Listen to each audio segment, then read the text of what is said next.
Di dalam kitab Ihya Ulumuddin banyak pikirnya orang-orang makrifat diceritakan di dalam kitab Ihya Ulumuddin.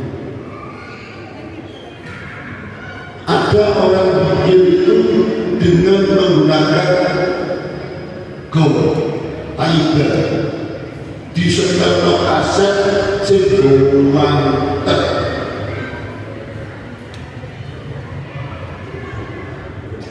di setel musik dangdut sebanget, tapi pikir tasbih tetap umat lah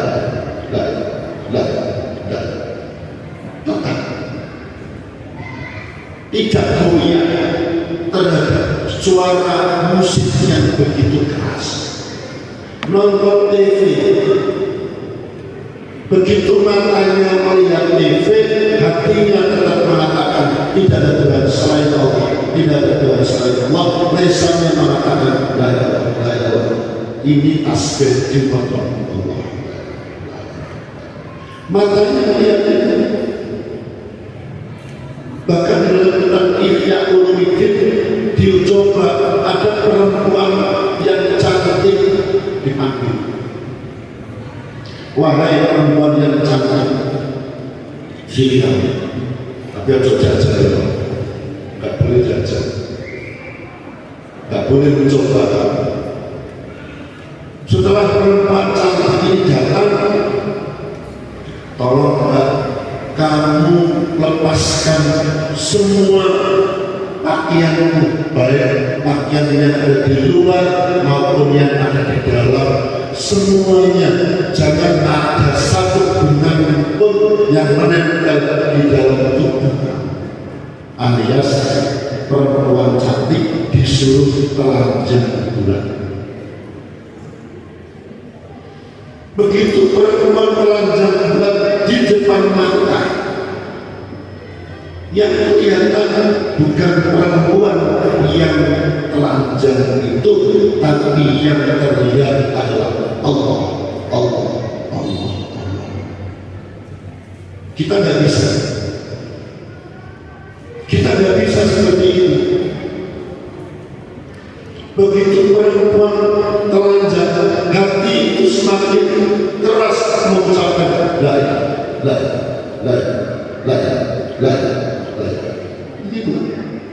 ini fikir. Syekh Siti Jenar ceritanya, Syekh Siti Jenar itu dipanggil oleh Raden Rahmat Sunan Ampel, manggilkan Syekh Siti Jenar. Setelah datang, wahai Syekh, panjenengan ditimbali Raden Rahmat Sunan Ampel. Apa jawabnya Syekh Siti Jenar? Tidak ada Syekh Siti Jenar, yang ada hanya Allah. Suruh panggil Allah saja. Lapor, wahai Syekh Raden Rahmat Sunan Ampel, kata Syekh Siti Jenar, tidak ada, yang ada hanya Allah. Suruh panggil Allah saja. Ya, nggak apa-apa, panggil Allah. Berangkatlah menuju Syekh Siti Jenar. Begitu sampai di tempatnya, bilang, wahai Syekh Siti Jenar, wahai Allah, kamu dipanggil Sunan Ampel, Sunan Ampel Raden Rahmat. Apa jawabnya? Bodoh kamu. Allah Khalik dan pencipta, nggak bisa dipanggil oleh makhluknya. Suruh panggil Syekh Siti Jenar dan Allah. Balik. Wahai Syekh Raden Rahmat, kata Syekh Siti Jenar, suruh panggil Allah dan Siti Jenar. Ya wis turuti, gak apa-apa, panggil Allah dan Siti Jenar.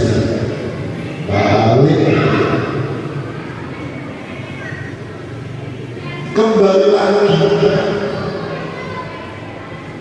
bilang Allah dan Syekh Siti Jenar dipanggil Abdul Rahman seorang Ampere. Jawabnya Syekh Siti Jenar, bodoh kamu, gak bisa Allah dan Syekh Siti Jenar dipanggil bersamaan. Yang saya maksud anak-anak rakyat, ngomongnya paham. Maksudnya apa? Kalau dengan bukti sejarah lagi. Kalau tidak begitu, tidak berarti. Ini cerita penting. Syekh Siti Jenar menjawab seperti itu karena Syekh Siti Jenar dalam kondisi wihdatul wujud. Apa artinya wihdatul wujud? Wihdatul wujud itu manunggaling kawula Gusti. Apa? Manunggaling kawula Gusti. Kawula itu hamba manusia, Gusti itu Gusti Allah. Manunggal itu menyatu. Berarti Syekh Jenar itu dalam kondisi mungkinan dalam tasawufnya. Mungkinan itu apa? Mungkinan itu adalah mata melihat sesuatu yang tampak bukan sesuatu, tapi yang tampak adalah Allah. Mata tidak tampak sesuatu yang dilihat oleh mata, tapi yang terlihat adalah Allah.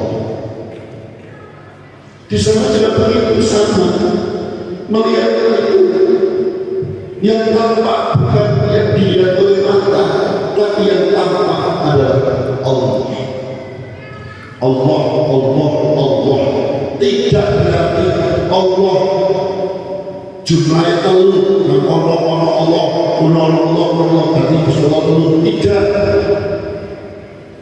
Tapi perasaannya adalah seolah-olah di sana ada Allah, di sana ada Allah, di sana ada Allah, di mana saja ada Allah. Padha karo wong sing cinta marang kekasihnya, mau makan ingat kamu, mau tidur ingat kamu, makan tidur, mau mandi ingat kamu. Lu mau budak sekolah, bisa ingat kamu. Sampai ditakoni gurune ora paham sebab ngelamun alias mergo mikir sidia. Nang ndi wae sidia kok maca buku belajar ya. Maca buku pelajaran sing ketok ora bukune, ora kitabe, tapi sing ketok wajah sidia. Iku mergo saking perhatiannya karena kekasihnya. Siapa kekasih yang paling dicintai? Allah. Kekasih yang paling dicintai adalah Allah. Tidak ada yang lebih dicintai. Pertama kali yang paling dicintai adalah Allah. Makanya di mana saja ingat Allah. Di mana saja dan kapan saja ingat Allah. Itu namanya zikir. Zikir sing kaya ngene. Ayo malam. Zikir sing kaya ngene. Akhirnya apa? Api kendaraan kasih mergo wedi. Karena itu Allah. Tapi nyolong kasih do mergo di Allah. Kalau mau belas sepi mampir, tapi Allah Maha Tahu. Kalau ini bukan milik kamu, jangan kau sekali-kali ambil. Tidak ada apa-apa. Tapi Allah lihat, saya malu dia oleh Allah. Jangan mengambil ini, mandi telanjang itu gak mau. Anak perempuan, kamu itu kalau mandi telanjang, menamanya celana. Anak laki-laki, kamu itu kalau mandi itu telanjang apa tidak? Celana jujur, telanjang yang bilang saja telanjang. Anak perempuan, ini anak perempuan, kalau kamu itu mandi telanjang apa tidak? Telanjang ya, sejak buri untuk pacar. Sinar kamu menua, telanjang maksudnya apa? Pakaiannya dilepas.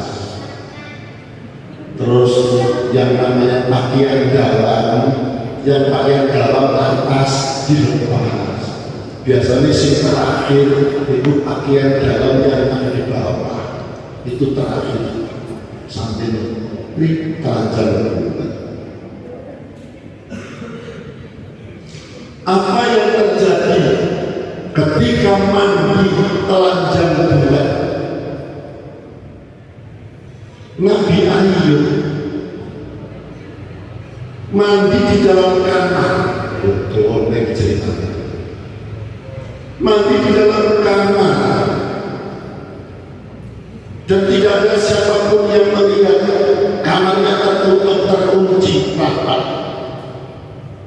Tapi karena Allah melihat ya Ayub telanjang bulat, maka ukuran kekasih mutaqarribin sebagai seorang rasul mutaqarribin, ukuran kedekatan kepada Allah, Allah menurunkan siksa, Allah menurunkan ujian, cobaan.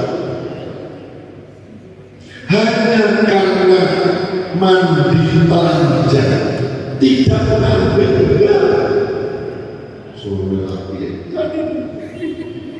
tidak. Ini perkara remeh, jangan begini. Atasi gini. Meskipun barang yang remeh, jangan sekali-kali diambil, karena bukan Anda. Apalagi mencuri, apalagi maksiat, melihat kemaluannya sendiri, apalagi kemaluan orang lain. Dari karena awakmu itu ya, betapa nanti sudah kemaluanmu sendiri. Loh, jujur, salah, jujur, percaya saja. Anak perempuan, kalau kamu mandi yang melihat kemaluanmu sendiri, tidak, dia berdorong ketok.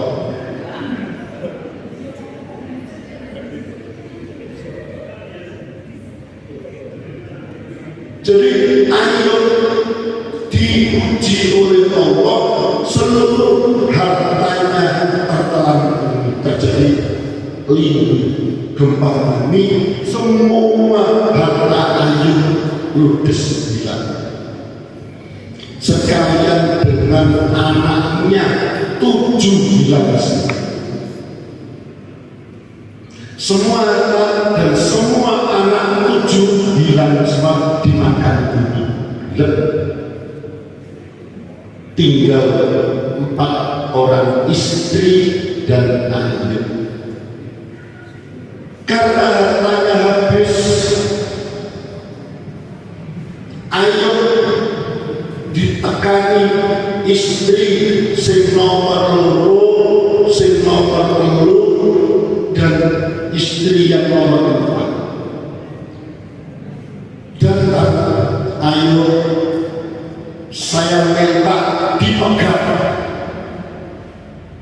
Ayub, saya minta dipegang Ayub. dipegangnya karena permintaannya. Tinggal satu istri yang pertama karena istri yang tulus. Istri yang pertama ini ternyata cintanya ini tulus karena Allah, bukan karena harta. Romono cerita, anak perempuan, kamu itu kalau suamimu kaya, bertahan karena harta yang banyak, duit ini, duit gunung, lancar, bebas. Tapi begitu suamimu bangkrut, itu orang bangkrut. Andai kata suami itu bangkrut, terus gak punya apa-apa, kamu bertahan apa minta pegang? Mas, pegang tenan mas, jangan ya, tunjukkan kesetiaan. Ayo mikir seluruh harta yang begitu banyak hilang, bahkan semua anaknya yang jumlahnya 7 orang anak mati semuanya, tidak ada satupun yang tertinggal. Istri pun juga minta pegang, tinggal satu. Delalah oleh mikir ketemanan sampai sakit. Diuji oleh Allah, sakitnya 30 tahun di atas ambil. Ayo dengarkan, ini cerita teladan ujian kesabaran. Sabar. Orang di dunia yuk sabar. Ayat apa nggak punya markat, punya. Ayat sebagai seorang tokoh masyarakat, sebagai seorang pemimpin, ayat tipu. Tapi karena dia sakit, nggak bisa melakukan pekerjaan sebagai seorang pimpinan, tidak bisa melakukan pekerjaan sebagai seorang tokoh masyarakat. Karena sakitnya itu sampai daging awak itu tek, mono itu masih dimakan sek. Allah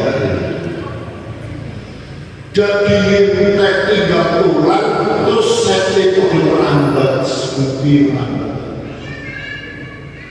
itu penyakitnya air 30 tahun tidak bisa turun dari badan. Istri yang pertama masih setia ini didatangi oleh iblis. Wahai seorang istri, kamu itu bertahan menjadi istrinya air itu ada apanya. Harta sudah tidak ada, sakit kayak begitu tidak bisa menafkahi batin kamu, nafkah materi, nafkah harta juga tidak, nafkah batin juga tidak, malah kamu merumati ya apa ayo enak jauh karena jere iblis. Ujung-ujungannya iblis jengkol memiliki istri pertama tetap setia, tidak mau minta makan. Wahai iblis, dengarkan kata saya, karena berkali-kali datang merinding mengganggu. Sudah cukup, kamu jangan kembali lagi. Saya katakan sekarang betapa aku bercinta kepada ayat sepenuh hati, apapun kondisinya, meskipun harta habis, meskipun dalam kondisi sakit yang kayak begini, kalau saya tinggalkan minta firok, terus ayat ini seorang diri Siapa yang melunati karena 7 anak sudah mati semuanya. Ayub sudah tidak punya siapa-siapa. Apakah saya tega meninggalkan Ayub sendirian dalam kondisi sakit seperti ini? Anak perempuan dulu ya. Itu namanya jaminan surga. Wallahi saya bersumpah itu jaminan surga. Meskipun harta tidak ada, meskipun jabatan telah hilang, meskipun kondisinya sakit kayak begitu sakitnya, tapi demi kesetiaannya calon surga, penghuni surga, malah justru dirunati. Ayub dalam kondisi sakit dirunati oleh istri. Jangan ditinggal. Menjalur berarti ditinggal.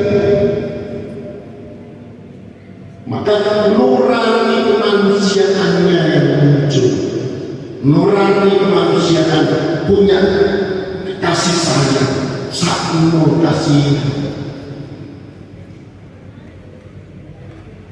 Dan itu akhirnya Ayub itu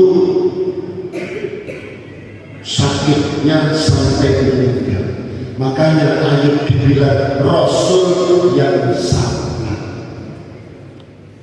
Mengapa Ayub terjadi seperti itu? Dengar ini.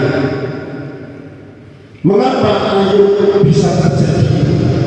Langsung fikir, langsung hartanya habis, anaknya habis, jabatannya hilang, istri pada minta tanah. Itu sebab karena hasutan iblis. Itu sebab iblis yang hasut, iblis iri hati terhadap Ayub. Mengapa? Karena Allah di dalam Al-Quran mengatakan Ayub adalah orang yang sabar. Gusti Allah mengarani Ayub adalah orang yang sabar. Sabar derajat yang mulia. Iblis itu hasut, dengki, nggak terima jabatan. Sabar diberikan kepada Ayub. Namanya saja iblis. Akhirnya lapor kepada Allah. Gusti, saya hasut, dengki kepada Ayub. Untuk itu uji kesabaran Ayub kalau memang benar-benar orang sabar. Kamu telah mengatakan Gusti bahwa Rasul Ayub adalah termasuk orang yang sabar. Sekarang buktikan, saya ingin tahu kesabaran Ayub sejauh apa bisa sabar. Sekarang minta diuji. Pertama ada anak, kedua istrinya minta pegangan, ketiga sakit 30 tahun kayak begitu. Tapi Ayub tetap sabar.